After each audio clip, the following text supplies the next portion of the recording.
Hey movie lovers, welcome to the channel movie definer.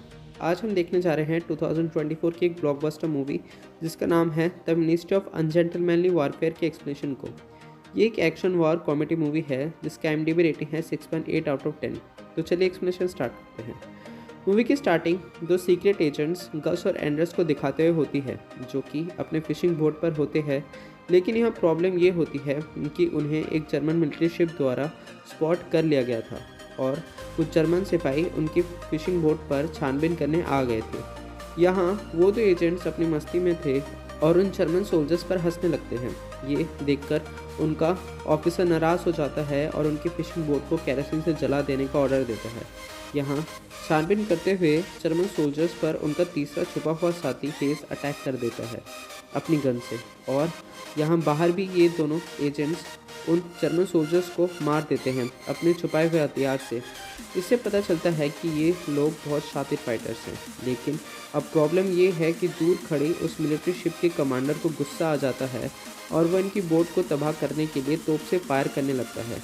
लेकिन इनका चौथा साथी फ्रेडी पहले ही गोता लगाकर उनके मिलिट्री शिप पर एक्सप्लोजिव्स लगाकर आ चुका होता है। सो होता ये है कि इससे पहले कि वो मिलिट्री शिप इन पर निशाना लगा पाती, एक्सप्लोजन से उनकी शिप ही डिस्ट्रॉयड हो जाती है।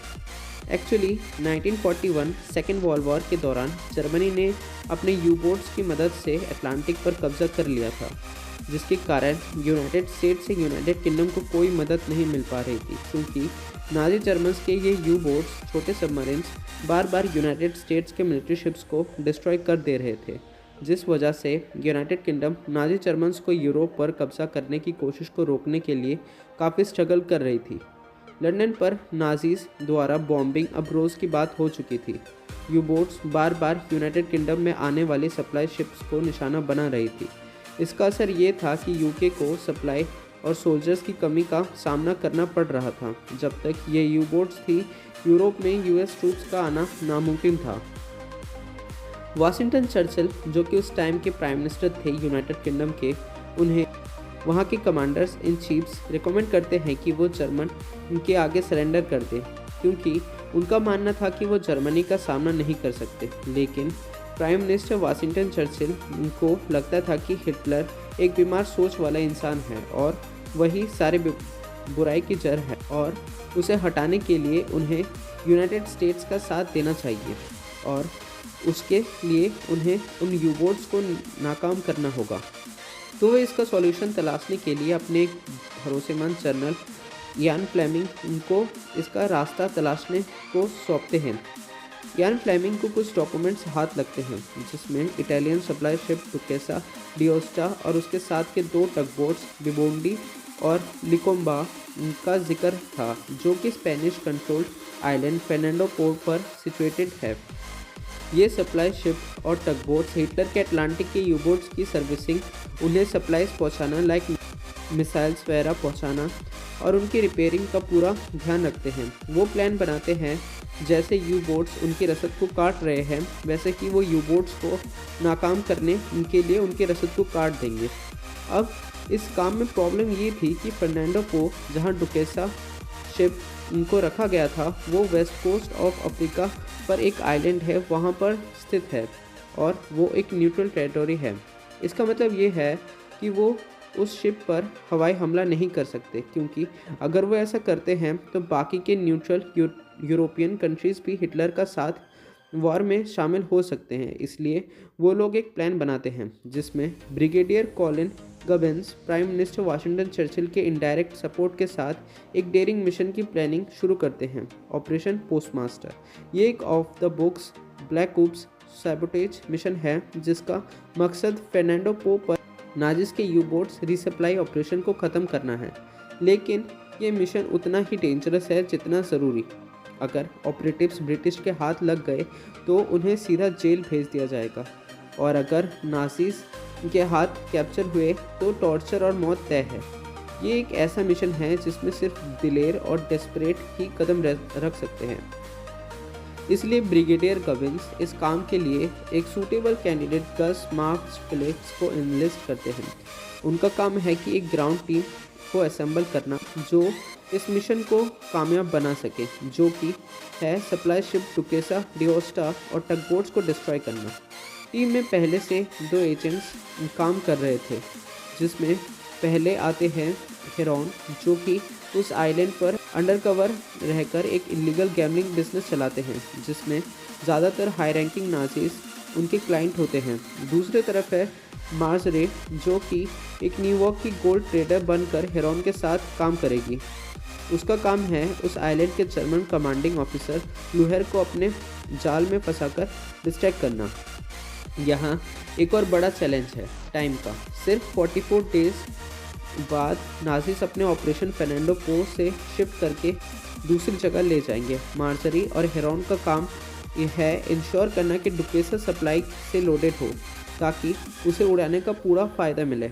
यहाँ गस अपनी टीम के लिए चुनता है ग्राहम हेज, जो कि एक एक्सपर्ट सेलर है, फ्रेडी एल्वरेज को, जो कि एक्सप्लोसिव एक्सपर्ट है, और डेनिस नेवल ऑफिसर एंड्रस लेसन को, जो कि एक डेडली किलर हैं और इकलौता नॉन ब्रिटिश हैं जिसे विक्टोरिया क्रॉस मिला है। गस अपने टीम के लिए एक और इंसान जियोफ्री एप्पलियार्ड को मांग करते हैं, क्योंकि वो बहुत अच्छी प्लानिंग करते हैं। गबिन्स उसे बताते हैं कि इसी वजह से उन्हें पहले ही फर्नांडो को भेजा गया था वहाँ का जायज़ा लेने के लिए, लेकिन उन्हें जर्मन सोल्जर्स द्वारा कैप्चर कर लिया गया है। वो अब नाजीज के कब्ज़े में हैं। गस का मानना है कि उन्हें रेस्क्यू करना ज़रूरी है। उसका मानना है कि मिशन की सक्सेस के लिए एप्पलियार्ड का टीम में होना ज़रूरी है। अपनी टीम इकट्ठा करके गस वेस्ट कोस्ट ऑफ अफ्रीका के रास्ते फर्नांडो पो की तरफ निकलता है अपनी फिशिंग बोट पर। बोट पूरी तरह एक्सप्लोसिव से लोडेड है, जिसका सिर्फ एक ही मिशन है, डुकेसा डिओस्टा को उड़ा देना।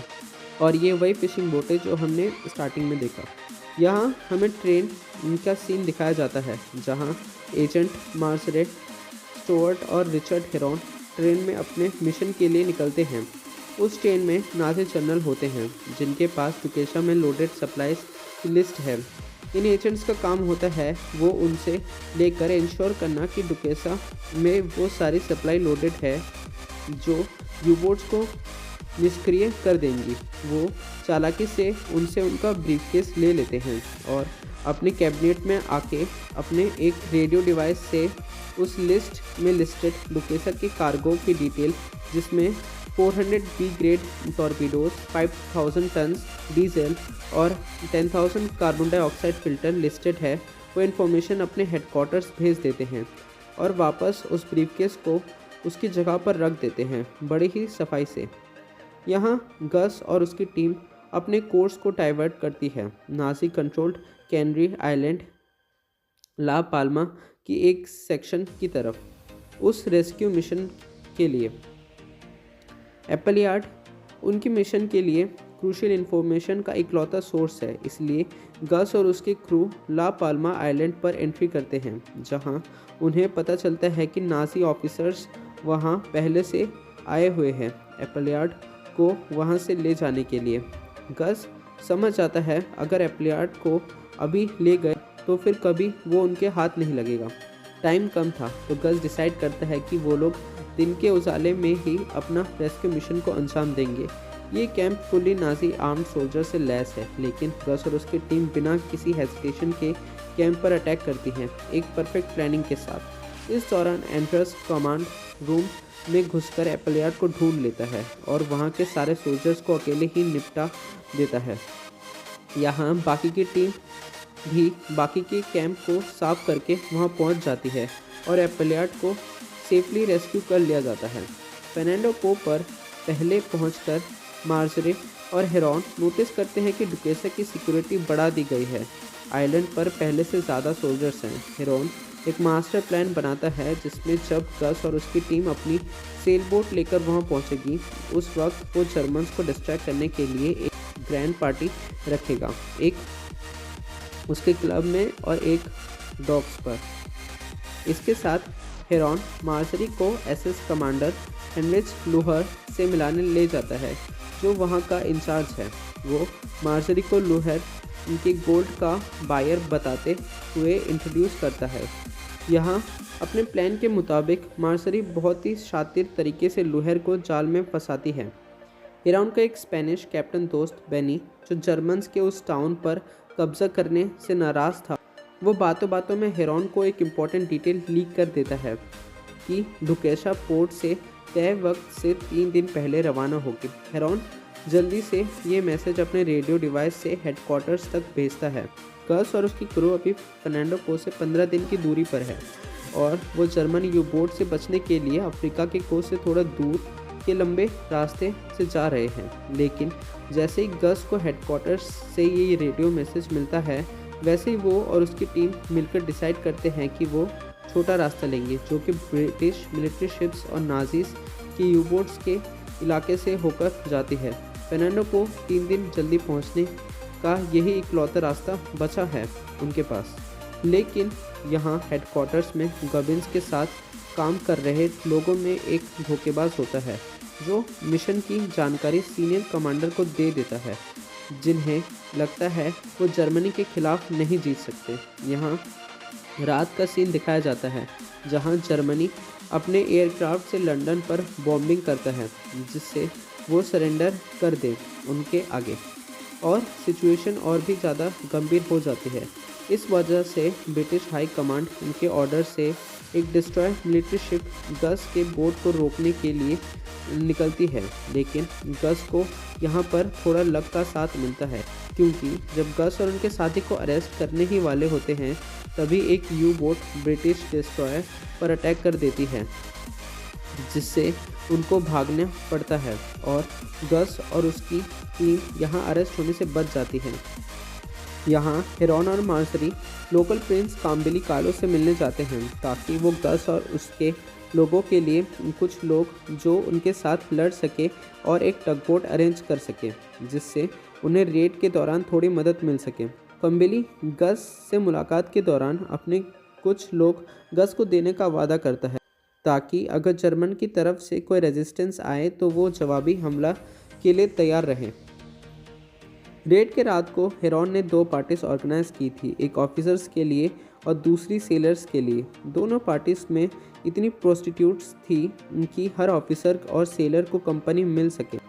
यहाँ मार्सरी लुहेर को भी पार्टी में ले आती है मनाकर, जहाँ लुहेर की एक इटालियन कैप्टन से कन्वर्सेशन के दौरान उसे पता चलता है कि डुकेसा को स्टील आर्मर प्लेट्स की मदद से पहले से भी ज़्यादा मजबूत बनाया गया है, जिस कारण से अब डुकेसा को डुबाया नहीं जा सकता। अब बहुत देर हो चुकी थी। गस और उसकी टीम कोस्ट तक पहुंच चुकी थी। मार्जरी हेरॉन से कहकर किसी तरह से इंफॉर्मेशन गस तक पहुंचाती है। एप्पलयार्ड सुझाव देता है कि वो टगबोट की मदद से डुकेसा को चुरा लेंगे और उसे ब्रिटिश नेवी के हाथ सौंप देंगे। टीम इस रिस्की मूव के लिए तैयार हो जाती है और एक परफेक्ट प्लानिंग के साथ आगे बढ़ती है। एप्पलयार्ड और एंडर्स डुकेसा पर रेड करते हैं ताकि उसके क्रू को मारकर उसे अपने कब्जे में ले सके। यहाँ गस और फ्रेडी हार्बर के फ्यूल रिजर्व्स पर एक्सप्लोजिव सेट कर देते हैं। फ्रेडी कोस्ट में मौजूद जर्मन एस बोट्स पर भी एक्सप्लोजिव लगा देता है ताकि नाजिस उनका पीछा ना कर सके। उसके बाद गस और हेज मिलकर कोस्ट के बाकी के नाजी सोल्जर्स को मारकर टग बोट्स उनको अपने कंट्रोल में ले लेते हैं ताकि वो डुकेसा को समंदर की तरफ खींच सके। यहाँ एंडर्स ने डुकेसा के एंकर पर एक्सप्लोजिव सेट कर दिया था ताकि उसे वहाँ से खींचकर ले जा सके, लेकिन यहाँ एक बड़ी प्रॉब्लम आ जाती है। इससे पहले वो लोग डुकेसा को वहाँ से लेकर निकल पाते, फ्यूल रिजर्व्स पर लगाए गए एक्सप्लोसिव्स फट जाते हैं, जिससे इतना बड़ा धमाका होता है कि वहाँ उनके सारे सोल्जर्स अपनी पार्टी छोड़कर कोस्ट पर आ जाते हैं और टगबोट्स पर हर तरह का अटैक करने लगते हैं। गस की टीम और कंबेली के लोग मिलकर उनका मुकाबला करते हैं और मुश्किल से ही डुकेसा को समंदर तक निकाल पाते हैं।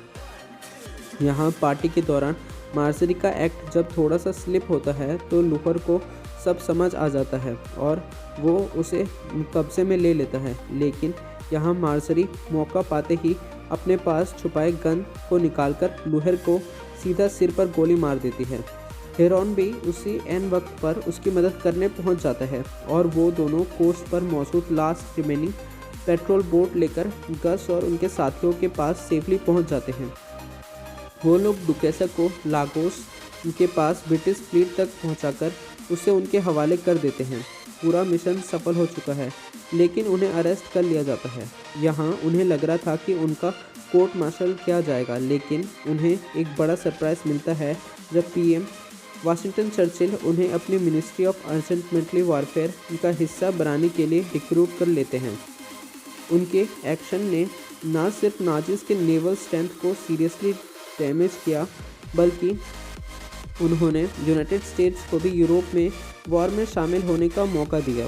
ये वो मूवमेंट था जब यूएस, जो अभी रिसेंटली पर्ल हार्बर अटैक के बाद वॉर में एंटर हुआ था, उनके एफर्ट की वजह से यूरोपियन थिएटर में भी शामिल हो गए। तो इसी के साथ ये मूवी यहीं समाप्त होती है। उम्मीद है आपको एक्सप्लेनेशन पसंद आई होगी। मिलते हैं बहुत जल्द एक नई मूवी के एक्सप्लेनेशन के साथ। तब तक के लिए बाय, टेक केयर।